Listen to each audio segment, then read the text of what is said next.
Bonjour, voici une vidéo pour un internaute qui m'a demandé de lui expliquer une armoire à -83, une armoire de laboratoire, comment ça fonctionnait. Il a été un peu embarrassé de comprendre comment c'était, ce qui est logique. Hein. Bon, moi je me mets à sa place, la première fois que je suis tombé là-dessus, c'est chaud. C'est pas le fait que c'est compliqué, mais c'est le fait surtout que c'est tout condensé à l'intérieur. En dessous, on voit on a du mal à retrouver ses petits frères là-dedans. C'est assez complexe. Hein. Donc je reconnais que c'est pas facile pour lui. Allez, on va faire la vidéo. Donc voici le système cascade. J'avais déjà montré ça sur une vidéo, mais là je le fais spécialement que la cascade. Donc ici, on a le compresseur HP. On va dire que celui-ci, il a du 404 dedans. Donc ici, qu'est-ce qu'on a? On a notre foulement qui va là et qui va dans un condenseur. Alors le condenseur, ça peut être n'importe quelle sorte. Ça peut être un multitubulaire, refroidi par eau. Ça peut être à plaque, refroidi par eau. Ou ça peut être tout bêtement un condenseur à air. Donc dans la demande qui avait été demandée, c'était un frigo pour le laboratoire et il descendait à -83, je crois. Oui, 83. Donc, qu'est-ce qui se passe ici? On aura plutôt un condenseur à air comme celui-ci. Parce que, bon, là, c'est un truc qui est en bloc. Ici, on aura le condenseur à air à la place de celui-ci, avec la bouteille de liquide. Donc ici, le compresseur refoule va dans le condenseur à air, si c'est ce fameux frigo laboratoire. On va avoir le liquide qui va descendre ici. Alors, il est évident que si on a ce type de condenseur multitubulaire, il est évident qu'il n'y aura pas de bouteille de liquide en dessous, comme ici. Pourquoi? Parce que là, ça fait office de bouteille de liquide. Comme un échangeur à plaque fait bouteille de liquide aussi en bas. Donc on n'a pas besoin de bouteille de liquide. Là, je l'ai mis la bouteille de liquide qui sera pour ici. Bon, on reprend le liquide à la base, on va ici. Qu'est-ce qu'on va faire là? Là, maintenant, le détendeur qui est ici va aller me refroidir le liquide qui est là-dedans, donc celui qui vient de là, qui vient qui vient pas de là, qui vient de là plutôt, du compresseur ici. Donc, qu'est-ce que ça fait? Ici, on a un évaporateur et un condenseur. On a l'évaporateur de ce compresseur-là, et on a le condenseur de celui-ci. Donc celui-ci, ce gaz qui est ici, dans la majorité des cas, c'est du R23. Et le R23, lui, il va être refroidi par les gaz de l'évaporateur de celui-ci. Donc c'est de celui-là. Donc qu'est-ce qu'on va faire? On va détendre, refroidir le condenseur de celui-là. Et quand on aura refroidi le condenseur de celui-ci, les gaz frigorifiques vont être refroidis, donc à des températures plus basses évidemment que ce qu'on avait ici. Ça va aller là, et ça va aller dans un échangeur à plaque pour aller, ou un évaporateur, ça dépendra de comment il fait. Bon, ici on aura un évaporateur qui sera mis à la place. Donc si c'est industriel, ça sera des échangeurs à plaque ou des échangeurs multitubulaires, ça dépend de la grosseur. Et après, on revient ici, aspiré par le compresseur d'aspiration.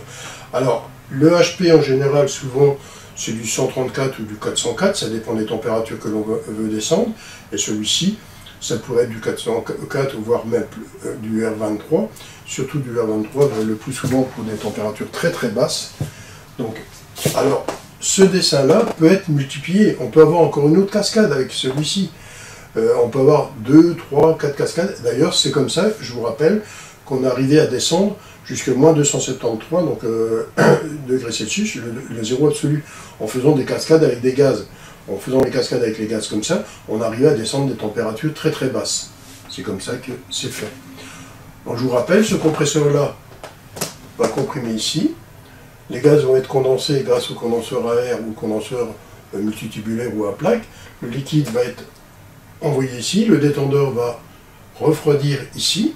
Lui, en refroidissant, qu'est-ce qu'il va faire? Il va refroidir les gaz qui sont comprimés ici, qui sont là, le condenseur, et l'autre, ça sera l'évaporateur. Le liquide va être pris à la base et va être envoyé ici à notre évaporateur. Ça va dépendre comment on a l'évaporateur. En industriel, ce sera un échangeur à plaque ou un échangeur multitubulaire, et en ménager, on aura un évaporateur ventilé. Enfin, ménager, je veux dire laboratoire, hein. C'est vrai que ménager, c'est un peu le mauvais terme. Donc, dans un laboratoire, on aura l'évaporateur ventilé qui va nous renvoyer le gaz ici. Comme j'ai dit, on peut avoir plusieurs cascades. Voilà, ça c'est le système cascade. Alors maintenant, comment ça se fait dans le cycle frigorifique? Ben, c'est simple comme tout. Ici, je vais avoir par exemple le 404, ici le R23. Je pense, là ici j'avais mis du R22. Ben, on peut l'avoir aussi avec le R22, il descend très très bas. Hein. Mais bon, ici ça descend pas si bas le R22. Bon, admettons que ce soit du R23. Donc le cycle ici 404, je comprime, je condense, je descends ici. Là ici, qu'est-ce que je vais faire? Ben, j'évapore et je condense en même temps. Donc j'évapore ici et je vais condenser ici, puisque les gaz qui sont comprimés ici vont se condenser dans l'évaporateur qui est ici.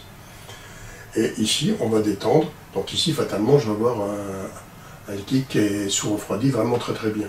Ici, je vais détendre, je vais évaporer et je recomprime. Donc ici, c'est des schémas très grossiers, mais c'est pour expliquer c'est quoi les cascades. Bon, ici, j'ai mis le R22, mais en général, c'est un autre gaz.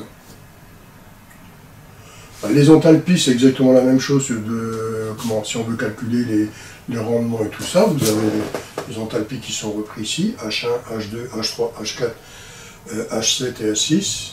H9, là j'ai pas mis H6, donc j'ai sauté un truc, c'est pas grave. Alors, ici on a la compression, donc la dépense énergétique du compresseur haute pression, la dépense énergétique du compresseur basse pression, ici le 2 et le 1, ici c'était le 5 et le 6. L'évaporateur du haute pression c'est de 5 à 8. L'évaporateur du basse température 4 à 1 et son condenseur 2 à 3 qui est mélangé avec celui-là. Voilà. Bon voilà, c'est simple comme tout.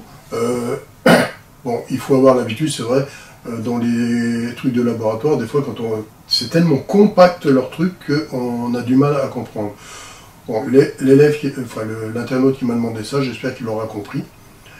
J'ai pas été trop loin dans les explications techniques. Voilà. Voilà, bon, j'espère que la vidéo elle profitera à beaucoup de gens, que c'est pas uniquement à cet internaute qui m'a demandé, parce que c'est vrai que le système cascade on le rencontre de temps en temps dans les laboratoires ou d'autres installations plus complexes. En industriel, on l'a assez souvent. On a des systèmes cascade, par exemple l'ammoniac et le CO2 qui sont en cascade. D'ailleurs, je vous rappelle que je vous avais dit que je ferais un cours et je suis en train de le préparer là maintenant. Donc j'ai suivi les cours et je pense pouvoir être capable maintenant de vous préparer un cours et vous expliquer le CO2. Ça va prendre encore, disons, un mois maximum. Allez, à bientôt!